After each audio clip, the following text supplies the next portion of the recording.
Indray mbava eo amin'ny tontolon'ny fizahantany, fomba hafakely indray no isarihana ireo mpizahantany amin'ny alalan'ilay hetsika Raid Island Ride tanterahana ny 10 ka hatramin'ny 17 ny volana aogositra izao.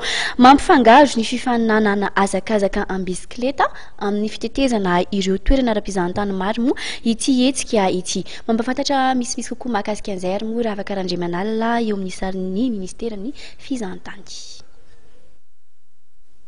Ny 10 ka hatramin'ny 17 aogositra ho avy izao no anatanterahana ny hetsika ara-panatanjahantena sy ara-pizahantany antsoina hoe Raid Island Ride miainga eto Antananarivo ka hatrany Fianarantsoa. Tsy hanaraka ny lalam-pirenena fa ireo lalana any amin'ireo tontolo ambanivohitra ity fifaninanana ny bisikleta ity, izay heverina fa hisy fiantraikany amin'ny fampiroboroboana fizahantany, raha nambaran'ny Jean-Max Rakotomamonjy, minisitra fizahantany, raha nanatrika ny valandresaka ho an'ny mpampalala vaovao ho fampahafantarana ny hetsika no tanterahana ny alatsinainy 20 Marsa lasa teo teto Antsirabe ny tenany.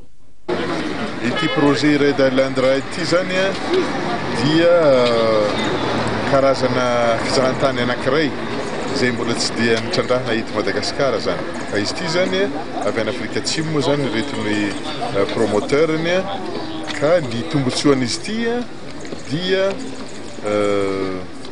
karazany hoe mba itety anireny ambanivohitra indrindra izay mbola tsy nahita zany atao hoe mpizahantany zany mba hizara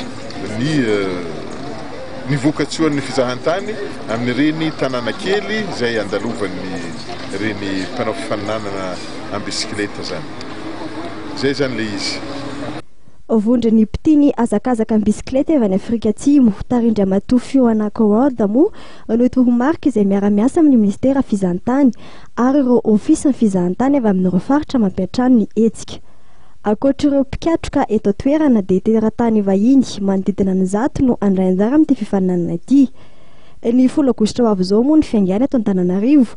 Ny 12 aogositra kosa dia isy ny hazakazaka amin'ny bisiklety ao Antsirabe ka hatrao Ambositra. Ny 12 aogositra Ambositra Ranomafana, 13 aogositra Ranomafana Fianarantsoa ary ny 15 aogositra ao Fianarantsoa ary faramoa ny 17 aogositra no anatanterahana ny famaranana izay entina anatanterahana izany moa ny fisian'ny hazakazaka amin'ny bisikleta manodidina ny Antsirabe.